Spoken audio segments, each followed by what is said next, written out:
religions or mythologies where the ultimate form of the good is always be proper to your particular position within the social edifice. The ultimate anti-Christian, anti-Muslim, anti-Jew for me is, for example, I told this, they almost lynched me metaphorically in China, is Confucius for me. Confucius said, you know, in a good society, a father is a true father, gives good orders, a son is a true son, obeys father, a wife. You know, you must truly, faithfully be what you are with regard to your particular position in social totality. This is how you contribute to global harmony. But the message of these religions, Christianity, Islam, is exactly the opposite one. You are truly a Christian when you hate your father, mother, and so on, or in Islam, as an orphan. These are, if you want, the origins of egalitarianism. I mean, this is extremely important things are happening here.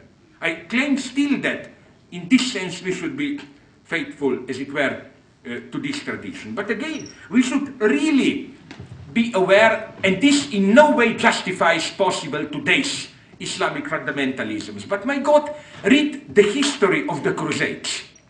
You know what was the first thing that the Crusaders did when first they occupied Jerusalem? Not kill the Arabs. They used them as slaves, servants, and so on. They killed all the Jews.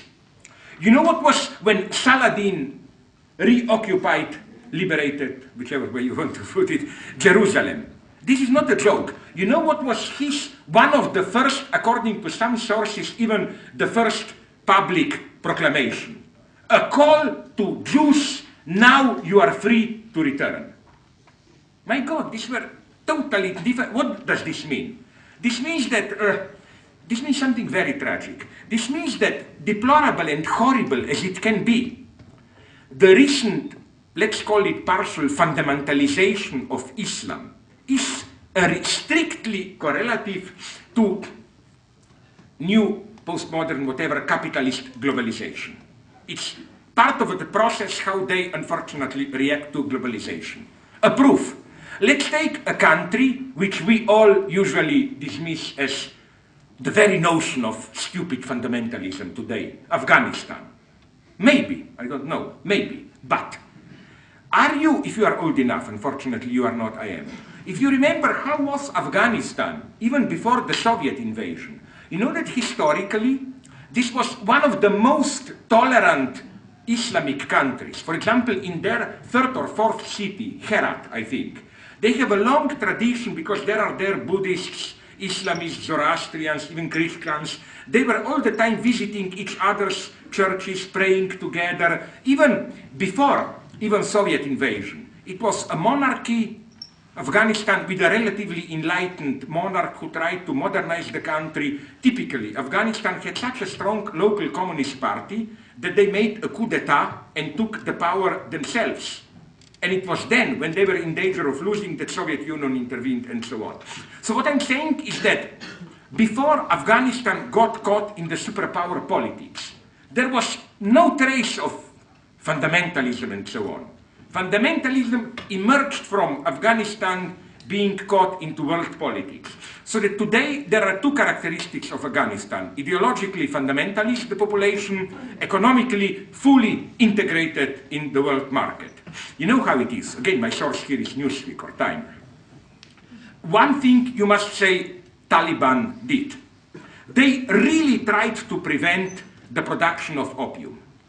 It failed to 1/5 under their rule. The first thing that happened after American occupation is opium exploded again. Now they produce it almost 10 times more than under Taliban and so on. So you see, these are the paradox. I think that I'm not saying the West should be simply blamed, although partially it should be.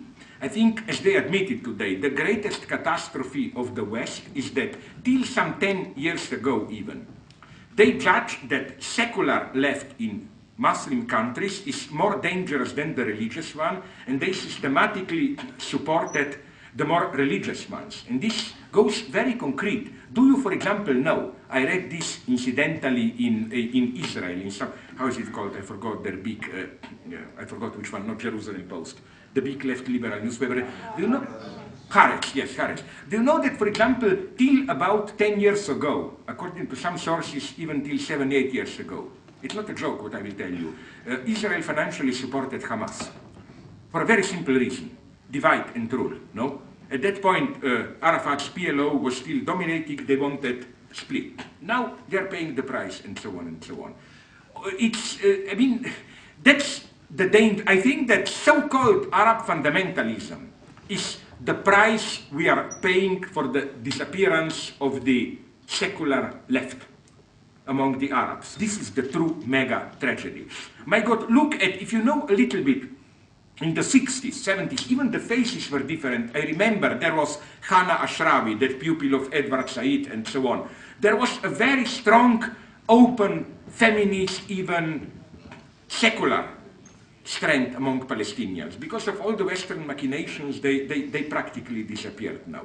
I visited them when I went to Ramallah to use usual pilgrimage. You know, now I will be very cynical against hypocrites like me. You know, you go to Israel and then to appear honest, to re-establish, let's make a usual trip to Ramallah so that you can say, yeah, I also visited them and so on. Also, I tried to do a little bit more then and went more. But what I want to say is that they themselves told me there this story, no, about how, my God, this was so sad, about how the scene changed in the last 20 years. It's a totally different scene. As they told me now, it's either PLO corruption or the Hamas fundamentalism, although this is also another question. Many other friends are telling me that this idea of Hamas as totally fundamentalist is simply a myth.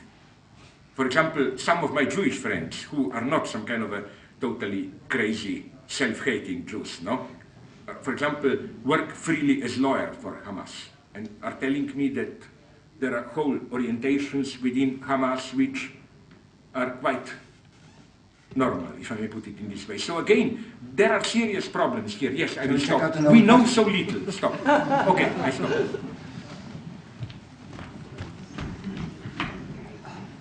There is then...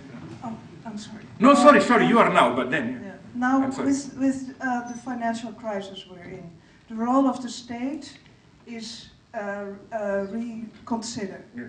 How do you see, as a new communist, a newborn communist,